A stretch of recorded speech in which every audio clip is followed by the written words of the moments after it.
ஒரு தாயின் வேதனை. ஒரு அழகான காட்டுல இருந்த உயரமான மரத்துல மீனுங்கிற ஒரு சின்ன குருவி வீடு கட்டி வாழ்ந்து வந்துச்சு. மீனு குருவியோட வீடு ரொம்ப மோசமான நிலையில உடைஞ்சிருந்துச்சு. மீனு குருவி இப்ப கர்ப்பமா இருக்கிறதுனால அதனோட வீட்டை சரி செய்ய முடியல. அநேகமா இன்னைக்குள்ள நான் முட்டை இட்டுருவேன்னு நினைக்கிறேன். முட்டை இட்ட அப்புறமா என்னோட முட்டைகளை அடைக்காக்கணும். அதனால அடைக்காலத்துக்கு தேவையான உணவுகளை இப்பவே சேமிச்சிட்டு வரலாம் அப்படின்னு சொன்ன மீனு குருவி ரொம்ப வேகமா உணவு சேமிக்கிறதுக்காக அங்கிருந்து பறந்து போச்சு. காட்டுல நிறைய இடங்கள்ல அலைஞ்சு திரிஞ்சு சாயந்தர நேரமா எனக்கு கிடைச்ச எல்லா உணவுகளையும் எடுத்துக்கிட்டு தன்னோட வீட்டுக்கு வந்துச்சு. அப்பாடா, இனிமே எந்த கவலையும் இல்ல. அடைக்காலத்துக்கு வேண்டிய உணவுகளை நான் சேமிச்சிட்டேன். மழை மட்டும் வராம இருக்கணும். மழை வந்தா என்னோட வீடு ரொம்ப மோசமான நிலையில இருக்கு அப்படின்னு சொல்லிட்டு மீனு குருவி தன்னோட வீட்டுல உட்காந்து ஓய்வெடுத்துச்சு. அப்படியே காட்டுல ராத்திரி நேரம் வந்துச்சு. அன்னைக்கு ராத்திரி மீனு குருவி தன்னோட வீட்டுல 2 அழகான முட்டைகளை இட்டுது. இத பார்த்த அந்த சின்ன குருவி ரொம்ப சந்தோஷப்பட்டுச்சு. பிறகு ரொம்ப நிம்மதியா தன்னோட முட்டைகளை அடைகாத்தபடியே தான் வீட்டுல படுத்து தூங்குச்சு. ஆனா கொஞ்ச நேரத்திலேயே யாருமே எதிர்பார்க்காத நேரம் காட்டுல பலத்த மின்னலோட அடைமழை பெய்தது. மீனுவோட வீடு ரொம்ப மோசமான நிலையில உடைஞ்சிருந்ததுனால வீட்டுக்குள்ளேயும் தண்ணீர் வர ஆரம்பிச்சது. இத பார்த்த மீனு குருவி ரொம்ப கவலைப்பட்டுச்சு. கடவுளே, மழை வந்துடுச்சு. இப்போ நான் என்ன பண்ண? என் வீடு முழுவதும் ஒழுகுது. கொஞ்ச நேரத்திலேயே என் வீடு முழுவதும் தண்ணியால நிரம்பிடும். முட்டைகள் மழையில நனைஞ்சா அதுல இருந்து குஞ்சுகள் வெளியே வராது. இப்ப நான் என்ன பண்றது? இப்பவே என் முட்டைகளை பாதுகாப்பான இடத்துல வச்சாகணும் அப்படின்னு சொன்ன மீனு குருவி ஒரு கூடையில தன்னோட 2 முட்டைகளையும் சேமிச்ச தானியத்தையும் எடுத்துக்கிட்டு வேகமா அங்கிருந்து பறந்து போச்சு. பிறகு தன்னோட பக்கத்து வீடான காகங்களின் வீட்டின் கதவை தட்ட ஆரம்பிச்சது. கதவு தட்டுற சத்தத்தை கேட்டதுமே வீட்டுக்குள்ள இருந்த காலு ராணிங்கிற 2 காகங்கள் வெளியே வந்து பார்த்தாங்க. ராணி அக்கா, என் வீடு முழுவதும் தண்ணியா இருக்கு. இந்த நிலைமையில என்னோட முட்டைகளை என் வீட்டுல வச்சிருந்த ஆபத்து. இந்த மழை நிக்கிறது வரைக்கும் நானும் என் முட்டைகளும் உங்க வீட்டுல தங்க அனுமதி கொடுப்பீங்களா? மீனு, என்னோட வீடே ரொம்ப சின்னது. எங்க 2 பேருக்குமே எங்க வீடு சரியா இருக்கும். இதுல நீயும் வந்து தங்குனா ரொம்ப கஷ்டம். வேணும்னா ஒண்ணு பண்றேன், உன்னோட முட்டைகளை மட்டும் எங்க வீட்டுல வச்சு பாதுகாத்துக்கிறேன். மழை நின்ன அப்புறம் வந்து வாங்கிட்டு போ. சரி ராணி அக்கா, நான் நனைஞ்சாலும் பரவாயில்ல. என் முட்டைகள் மழையில நனையாம இருக்கணும். அதுதான் இப்ப ரொம்ப முக்கியம். அது எப்படி? சும்மா எல்லாம் உன்னோட முட்டைகளை என் வீட்டுல வச்சு பாதுகாக்க முடியாது. அதுக்கு பதிலா உன்கிட்ட இருக்கிற எல்லா தானியங்களையும் நீ எனக்கு தரணும். சரி காலுவண்ணா, தாராளமா என்னோட மொத்த தானியங்களையும் நீங்க எடுத்துக்கோங்க. என் முட்டைகளை மட்டும் பத்திரமா பாத்துக்கோங்க அப்படின்னு சொன்ன மீனு குருவி தன்னோட முட்டைகளை காலு மற்றும் ராணியோட வீட்டுல வச்சுட்டு மறுபடியும் அங்கிருந்து பறந்து தன்னோட வீட்டுக்கு வந்துச்சு. மறுநாள் காலையில ஒரு வழியா காட்டுல மழையும் நின்னுச்சு. மீனு குருவியோ ரொம்ப கஷ்டப்பட்டு காட்டுல தனக்கு கிடைக்கிற குச்சிகளை எடுத்து தன்னோட வீட்டுல இருந்த எல்லா ஓட்டைகளையும் சரி செய்துகிட்டு இருந்துச்சு. அதே சமயத்துல ராணிக்காகத்தோட அஜாக்கிரதையால 2 முட்டைகள்ல ஒரு முட்டை உடைஞ்சு போயிடுச்சு. ஐயோ ராணி, நீ என்ன வேலை பண்ணி வச்சிருக்க? அந்த குருவி கிட்ட முட்டைய பாதுகாப்பா பார்த்து போனானே நாம தானியங்களை வாங்கணும். முட்டை உடைஞ்சது தெரிஞ்சா அது நம்ம கிட்ட தானியங்களை திருப்பி கேட்கும். நாம என்னத்தை கொடுப்போம்? நேற்றுக்கே எல்லா தானியங்களையும் நாம சாப்பிட்டுட்டோம். அலு, என்ன மன்னிச்சிடுங்க. நான் வேணும்னு செய்யல. இந்த முட்டை எப்படியோ தெரியாம உடைஞ்சிடுச்சு. எனக்கு ரொம்ப பயமா இருக்கு. அந்த குருவி வந்து கேட்டா நம்ம என்ன பதில் சொல்லுவோம்? சரி சரி, நீ முட்டை உடைஞ்ச விஷயத்த அந்த குருவி கிட்ட சொல்லாத. நான் இதுக்கு ஏதாச்சும் ஒரு வழி கண்டுபிடிச்சிட்டு வரேன். அழுக்காகவும் என்ன பண்ணலான்னு யோசிச்சுக்கிட்டே அந்த காடு முழுவதும் சுத்தி திரிஞ்சுக்கிட்டு இருந்துச்சு. அதுக்கு எந்த யோசனையுமே வரல. பிறகு காலுக்காகவும் ரொம்ப சோர்வா ஒரு மரத்தோட கிளையில உட்கார்ந்து இருந்துச்சு. அந்த கிளையோட பக்கத்துல ஒரு சின்ன குகை இருந்துச்சு. அதுல ஒரு வாத்து அம்மா உட்கார்ந்து இருந்தாங்க. கொஞ்ச நேரத்திலேயே அம்மா வாத்து உணவு தேடுறதுக்காக அங்கிருந்து வெளியே போனாங்க. அந்த சமயத்துல அதனோட வீட்டுல 3 முட்டைகள் இருந்தது காலுக்காகத்தோட கண்களுக்கு தெரிஞ்சது. இத பார்த்த காகம் ரொம்ப சந்தோஷம் ஆகிடுச்சு. ஆகா, இதுதான் நல்ல வாய்ப்பு. இந்த முட்டையிலிருந்து ஒரு முட்டையை எடுத்து அந்த குருவி கிட்ட கொடுத்துட வேண்டியதுதான். 2 முட்டைகளுக்கும் எந்த வித்தியாசமும் தெரியல. அம்மா வாத்து வாரதுக்குள்ளே நம்ம சீக்கிரம் இதுல இருந்து ஒரு முட்டையை எடுத்துக்கிட்டு போயிடலாம் அப்படின்னு சொன்ன காலுக்காக ரொம்ப வேகமா அந்த 3 முட்டைகள்ல இருந்து ஒரு முட்டையை எடுத்துக்கிட்டு அங்கிருந்து பறந்து போயிடுச்சு.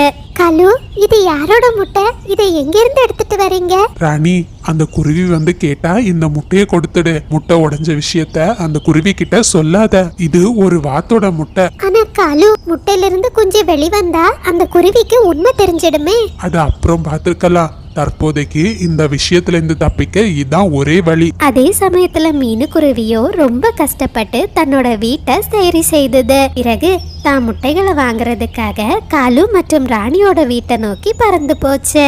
ராணி அக்கா, நான் என்னோட முட்டைகளை வாங்குறதுக்காக வந்திருக்கேன். உங்களுக்கு ரொம்ப நன்றி.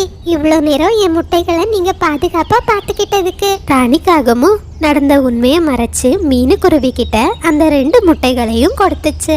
அந்த அப்பாவி குருவியோ ரொம்ப சந்தோஷமா தன்னோட முட்டைகளை எடுத்துக்கிட்டு தன்னோட வீட்டுக்கு வந்துச்சு. அப்பாடா, இனிமே எந்த பிரச்சனையும் இல்ல. என் வீட்டை நான் ரொம்ப நாளாக சரி செய்துட்டேன். இனிமே என் வீட்ல இருந்து என் முட்டைகளை பாதுகாப்பா அடகாக்க வேண்டியதுதான் அப்படின்னு சொன்ன மீனுக்குருவி ரொம்ப சந்தோஷமா தன்னோட முட்டைகளை அடைக்காக்க ஆரம்பிச்சது. அதே சமயத்துல வெளியே உணவு தேடிட்டு வீட்டுக்கு வந்த அம்மா வாத்து தன்னோட முட்டைகள்ல ஒண்ணு காணாம போயிருக்கிறத கண்டு ரொம்ப வருத்தப்பட்டுச்சு. கடவுளே, என்னோட ஒரு முட்டை எங்க போச்சு? ஏதோ ஒரு மோசமான பறவை என்னோட ஒரு முட்டையை எடுத்துட்டு போயிடுச்சு அப்படின்னு சொன்ன அம்மா வாத்து எதுவுமே பண்ண முடியாம ரொம்ப வருத்தத்துல அழுதுச்சு. இப்படியே சில தினங்கள் கடந்து போச்சு. ஒரு நாள் மீனுக்குருவியோட 2 முட்டைகள்ல இருந்தும் குஞ்சுகள் வெளிவந்துச்சு. அதுல ஒண்ணு மீனுக்குருவியோட குழந்தை, இன்னொன்னு வாத்தோட குழந்தை. இத பார்த்த மீனுக்குருவி ரொம்ப அதிர்ச்சி ஆகிடுச்சு. அட கடவுளே, என்ன இது? என்னோட முட்டையில இருந்து வாத்து குஞ்சு வந்திருக்கு. இது சாத்தியமே இல்ல. என் முட்டை எப்படி மாறி இருக்கும்? எனக்கு அந்த காகங்கள் மேலதான் சந்தேகமா இருக்கு. மற்றபடி என் முட்டைகள் மாற வாய்ப்பே இல்ல அப்படின்னு சொன்ன மீனுக்குருவி வேகமா காகங்களோட வீட்டை நோக்கி போச்சு. ராணி அக்கா, தயவு செஞ்சு உண்மையை சொல்லுங்க. என்னோட முட்டைகளுக்கு என்ன ஆச்சு? என்னோட ஒரு முட்டையில இருந்து வாத்து குஞ்சு வந்திருக்கு. தயவு செஞ்சு இப்பவாச்சும் என்கிட்ட உண்மையை சொல்லுங்க. மீனு, என்ன மன்னிச்சிடு. என்னோட கவனக்குறைவால உன்னோட ஒரு முட்டை உடைஞ்சிடுச்சு. இது உன்கிட்ட இருந்து மறைக்கிறதுக்கு தான் பாலு என்கிட்ட ஒரு வாத்தோட முட்டையை எடுத்து கொடுத்தாரு. உண்மையே சொல்லாம உன்கிட்ட அந்த முட்டையை கொடுத்துட்டேன். ராணி அக்கா, நீங்க எவ்வளவு பெரிய தப்பு பண்ணிருக்கீங்க. பாவம், அந்த அம்மா வாத்து தன்னோட குழந்தைய பிரிஞ்சு எவ்வளவு கஷ்டப்படும். நான் இப்பவே காலு அண்ணா கூட போய் அந்த வாத்து கிட்ட அதனோட குழந்தைய ஒப்படைக்க போறேன் அப்படின்னு சொன்ன மீனுக்குருவி காலு காகத்தின் உதவியோட அந்த வாத்துக்கு கிட்ட மறுபடியும் அதனோட குழந்தைய ஒப்படைச்சது. இத பார்த்த அம்மா வாத்து ரொம்ப சந்தோஷப்பட்டுச்சு. காலு காகமும் தான் செய்த தப்புக்காக அந்த வாத்து கிட்ட மன்னிப்பு கேட்டுச்சு. பிறகு மீனுவும் காலுவும் ரொம்ப சந்தோஷமா அங்கிருந்து பறந்து போயிட்டாங்க. மீனுக்குருவியோ தன்னோட ஒரே குழந்தை கூட அந்த வீட்ல ரொம்ப சந்தோஷமா வாழ்ந்து வந்துச்சு. குழந்தைகளே, இந்த கதையில இருந்து நாம என்ன தெரிஞ்சுக்கலாம்னா, தன்னை போல பிறரையும் நேசி. அதாவது ஒரு கஷ்டம்னா நமக்கு எவ்வளோ வலி இருக்குமோ அதே மாதிரி தான் அடுத்தவங்களுக்கும் ஒரு கஷ்டம்னா அவ்வளோ வலி இருக்கும். நாக தேவதையின் குழந்தை. ஒரு அழகான காட்டோட நடுவுல மீனு கோமல்னு 2 ஜோடி குருவிகள் வாழ்ந்து வந்தாங்க. ஒரு நாள் அந்த காட்டுல ரொம்பவே பலமா கனமழை பெய்தது. அந்த மழையில ரொம்ப அதிகமா காற்று வீசினதுனால அந்த குருவிகளோட வீடு ரொம்ப மோசமான நிலையில பாதிக்கப்பட்டிருந்துச்சு.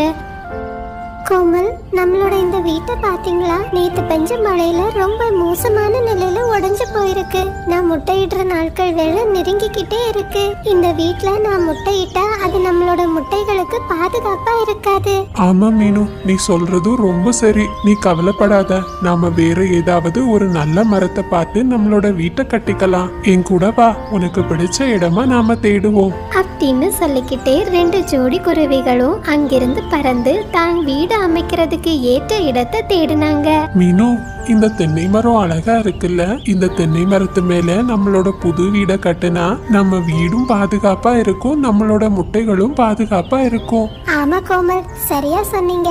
எனக்கும் இந்த மரம் ரொம்ப பிடிச்சிருக்கு. நாம இப்பவே நம்ம வீடு கட்டுற வேலையை தொடங்கலாம். சரி மீனு, நான் காட்டுல இருந்து உறுதியான குச்சிகளை எடுத்துக்கிட்டு வரேன் அப்படின்னு பேசிக்கிட்டே ரெண்டு குருவிகளும் ரொம்ப வேகமா அவங்க வீடு கட்டுற வேலைய பண்ணிக்கிட்டு இருந்தாங்க. மீனுக்குருவி வீடு கட்டுற சத்தம் அந்த குகைக்குள்ள இருந்த நாக தேவதைக்கு கேட்டுச்சு. அவங்க அந்த குகையில இருந்து வெளியே வந்து மீனுக்குருவிய பார்த்தாங்க. இந்த குருவிகளுக்கு என்னோட இடத்துல வீடு கட்டுற தைரியத்தை யார் கொடுத்தாங்க? என் இடத்துல வீடு கட்டினா என்ன நிலைமை ஆகும்னு இந்த ரெண்டு குருவிகளுக்கும் ரொம்ப சீக்கிரமா நான் காட்டி கொடுக்கறேன் அப்படின்னு நாகதேவதை ரொம்ப கோபமா சொன்னாங்க. கொஞ்ச நேரத்திலேயே காட்டுல ராத்திரி நேரம் வந்துச்சு. ரெண்டு குருவிகளும் ரொம்ப கஷ்டப்பட்டு அவங்களோட அழகான வீட்டை ஒரு வழியா கட்டி முடிச்சாங்க. தங்களோட புது வீட்டுல படுத்துக்கிட்டே நிலவை பார்த்து ரொம்ப சந்தோஷமா மீனுக்குருவி இப்படி சொல்லுச்சு.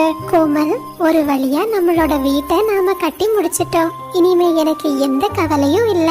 இந்த வீட்ல என்னோட முட்டைகள் ரொம்ப பாதுகாப்பா இருக்கும்னு நம்புறேன். ஆமா மீனு, நீ ரொம்ப சரியா சொன்ன. இனிமே எந்த மழைக்கும் புயலுக்கும் நாம கவலைப்பட வேண்டாம். நாம ரொம்ப உறுதியா நம்மளோட வீட கட்டி இருக்கோம். சரி, இப்போ தூங்கலாம். நாளைக்கு காலையில எழும்பி இறை தேட போகணும் அப்படின்னு பேசிக்கிட்டே ரெண்டு குருவிகளும் அவங்களோட வீட்டுல படுத்து தூங்குனாங்க. அப்படியே மறுநாள் காலையிலயும் வந்துச்சு. ரெண்டு குருவிகளும் இறை தேடுறதுக்காக தங்களோட வீட்டுல இருந்து பறந்து போனாங்க. அதே சமயத்துல நாகினிக்கோ தன்னோட தங்கைக்கு உடம்பு சரியில்லாத செய்தி தெரிய வந்துச்சு. என்னோட தங்கை ரொம்ப பாவம். பக்கத்து காட்டுல உடம்பு சரியில்லாம அவதிப்படுறா. கொஞ்ச நாளைக்கு அவளுக்கு கூட தங்கி இருந்து அவளை ரொம்ப பத்திரமா பாத்துக்கிட்டு வரலாம் அப்படின்னு சொல்லிக்கிட்டு நாகினி தன்னோட வீட்டுல இருந்து பக்கத்து காட்டை நோக்கி போச்சு. அதே சமயத்துல மீனுவும் கோமலும் நல்லா சாப்பிட்டுட்டு தங்களோட இயற்கை கழிவுகளை தங்களோட வீட்டு கீழேயே போட்டாங்க. இதனால அந்த இடம் முழுவதும் ரொம்ப அசுத்தமாக மாறிடுச்சு. 2 நாட்கள் கழிச்சு பக்கத்து காட்டுல இருந்து திரும்பி வந்த நாகினி தன்னோட இடத்தை பார்த்து ரொம்ப கோவப்பட்டுச்சு. சீச்சி சிச்சி, இந்த இடம் முழுவதும் எவ்வளோ அசிங்கமா இந்த குருவிங்க மாத்தி வச்சிருக்கு. நான் கொஞ்ச நாட்கள் என் வீட்டுல இல்ல, அதுக்குள்ள என் இடத்தை இவ்வளோ மோசமா ஆக்கிடுச்சுங்க. இனிமே இந்த குருவிகளை இங்க இருக்கவே விடக்கூடாது அப்படின்னு நாகினி பேசிக்கிட்டு இருந்த சமயம் கோமல் மீனுக்குருவி கிட்ட இப்படி சொல்லுச்சு. இன்னைக்கு ரொம்ப நேரமாகிடுச்சு, வா நாம உணவு தேட போகலாம் அப்படின்னு பேசிக்கிட்டே ரெண்டு குருவிகளும் உணவு தேடுறதுக்காக அங்கிருந்து பறந்து போனாங்க. இத பார்த்து நாகினி இப்படி சொல்லுச்சு. இதுதான் சரியான நேரம். இந்த குருவிகள் வாரதுக்குள்ள இதனோட வீடை நான் 2 துண்டா உடைச்சிடுறேன் அப்படின்னு சொல்லிக்கிட்டு நாகினி ரொம்ப கோபமா அந்த மலை மேல ஏறி தன்னோட வாளால மீனுக்குருவியோட வீட கீழே தள்ளி போட்டுச்சு. அதே சமயத்துல ரொம்ப பசியா இருந்த ரெண்டு குருவிகளும் ஒரு ஆப்பிள் மரத்து மேல உட்கார்ந்து ரொம்ப சந்தோஷமா ஆப்பிள் பழங்களை சாப்பிட்டாங்க. அந்த நேரம் அந்த இடத்துக்கு ரொம்ப பசியான ஒரு எலி நடந்து வந்துச்சு. பறவைகளே, நான் ரொம்ப தூரம் பயணம் செஞ்சு இந்த இடத்துக்கு வந்திருக்கேன். பயண நேரத்துல எனக்கு சாப்பிடுறதுக்கு எங்கேயும் உணவு கிடைக்கல. நீங்க தயவு செஞ்சு அந்த மரத்துல இருந்து ஒரு 2 பழங்களை பறிச்சு கீழே போடுறீங்களா? அப்படி போட்டீங்கன்னா என்னோட பசியை நான் தீர்த்துருவேன். எலியாரே, நீங்க கவலைப்படாதீங்க, நாங்க நிச்சயமா உங்களுக்கு பழங்களை தரோம். அப்படின்னு சொன்ன ரெண்டு குருவிகளும் ஆப்பிள் மரத்துல இருந்து ஆப்பிள் பழங்களை பறிச்சு போட்டாங்க. ரொம்ப பசியா இருந்த எலியாரோ ரொம்ப சந்தோஷமா அந்த ஆப்பிள் பழங்களை சாப்பிட்டுச்சு. உங்க 2 பேருக்கும் ரொம்ப நன்றி. நான் இனிமே இந்த ஆப்பிள் மரத்தோட பக்கத்துல தான் என்னோட வீட்டை அமைச்சுக்க போறேன். உங்க 2 பேருக்கும் எப்போ எந்த உதவி வேண்டும் என்றாலும் என்ன கூப்பிடுங்க. என்னால முடிஞ்ச உதவிகளை நான் நிச்சயமா உங்களுக்கு செய்றேன். ரொம்ப சந்தோஷம் எலியாரே, உங்களோட பசி தீர்ந்ததுல எனக்கும் சந்தோஷம். நாங்க பக்கத்துல இருக்கிற தென்னை மரத்துல தான் வாழ்ந்து வரோம். நாம அடிக்கடி இனிமே சந்திச்சுக்கலாம். சரி, நான் இப்போ இங்கிருந்து கிளம்புறேன் அப்படின்னு சொல்லிக்கிட்டு எலியாரோ அங்கிருந்து பக்கத்துல இருந்த புதருக்குள்ள போனாரு. வீட்டுக்கு திரும்பி வந்த பறவைகள் தங்களோட வீடு துண்டு துண்டா உடைஞ்சிருப்பதை பார்த்து ரொம்ப அதிர்ச்சி ஆகிட்டாங்க. கோமல், என்ன இது? நாம நம்மளோட வீட ரொம்ப உறுதியா தானே கட்டணும். இந்த வேலையை யார் செய்திருப்பா? எனக்கும் தெரியல மீனு. நிச்சயமா காற்றுல நம்மளோட வீடு கீழே விழுந்திருக்காது. இது யாரோ செய்த சதி வேலையா தான் இருக்கும். நடந்தது நடந்துடுச்சு, விடு. நாம மறுபடியும் நம்மளோட வீடை இன்னும் அதிகமா உறுதியா கட்டலாம். பேசிக்கிட்டே ரெண்டு குருவிகளும் மறுபடியும் தங்களோட வீட்டை கட்ட ஆரம்பிச்சாங்க. இத பார்த்த நாகினி மறுபடியும் ரொம்ப கோபப்பட்டுச்சு. இந்த குருவிகளுக்கு எவ்வளோ திமிரு! நான் வீடை கீழே தள்ளி விட்ட அப்புறமும் மறுபடியும் கட்டுறாங்க. இங்க கஷ்டப்பட்டு வீடை கட்டுங்க, அதை கட்டி முடிச்ச பிறகு என் வேலையை நான் காட்டுறேன். இப்படியே 2 நாட்கள் கடந்து போச்சு. மீனுவும் கோமலும் ரொம்ப கஷ்டப்பட்டு தங்களோட வீடை மறுபடியும் ரொம்ப உறுதியா கட்டுனாங்க. கோமல், ஒரு வழியா நம்மளோட வீட்டை நாம கட்டி முடிச்சிட்டோம். 2 நாட்களா நான் சாப்பிடவே இல்லை. சீக்கிரம் வாங்க, நாம ஏதாவது சாப்பிட்டுட்டு வரலாம் அப்படின்னு பேசிக்கிட்டே 2 குருவிகளும் உணவு தேடுறதுக்காக அங்கிருந்து பறந்து போனாங்க. அந்த சமயத்தை பயன்படுத்திக்கிட்ட நாகினி மறுபடியும் அந்த வீட்டை உடைக்கிறதுக்காக அங்க வந்துச்சு. அதிர்ஷ்டவசமா மீனுவும் கோமலும் அந்த சமயத்துல தங்களோட வீட்டுக்கு திரும்பி வந்தாங்க. யார் நீங்க? நாங்க உங்களுக்கு என்ன கெடுதல் செய்தோம்? எதுக்காக எங்களோட வீட்டை இப்படி உடைக்கணும்னு நினைக்கிறீங்க? எதுக்காகவா? இது வரைக்கும் எந்த குருவிகளையும் என்னோட இடத்துல நான் வீடு கட்டுறதுக்கு அனுமதிச்சதே இல்ல. ஆனா நீங்க 2 பேரும் என் அனுமதி இல்லாமலே என் இடத்துல வீடு கட்டுறீங்க. அது மட்டும் இல்லாம என் இடத்த நீங்க ரொம்ப மோசமா நாசம் பண்ணி வச்சிருக்கீங்க. கீழே பாருங்க, எங்க பார்த்தாலும் உங்க எச்சம். நீங்க இங்க இருக்கிறது எனக்கு சுத்தமா பிடிக்கல. நாக தேவதையே, எங்களை மன்னிச்சிருங்க.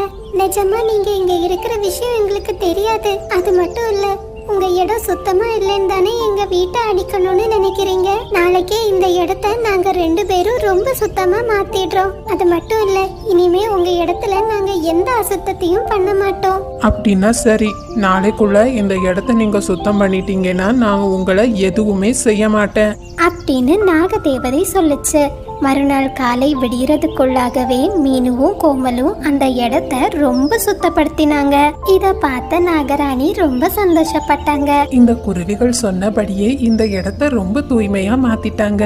இனிமே இவங்களுக்கு எந்த தொந்தரவையும் கொடுக்க வேண்டாம். சரி, நாம இப்போ உணவு தேட போலாம். இப்படியே சில நாட்கள் ரொம்ப சந்தோஷமா கடந்து போய்கிட்டு இருந்துச்சு. இப்போ மீனுவின் குடும்பமும் நாகினியும் ரொம்ப நண்பர்களா மாறிட்டாங்க. ஒரு நாள் மீனு குருவி தன்னோட வீட்ல 2 முட்டைகளை இட்டிருந்துச்சு.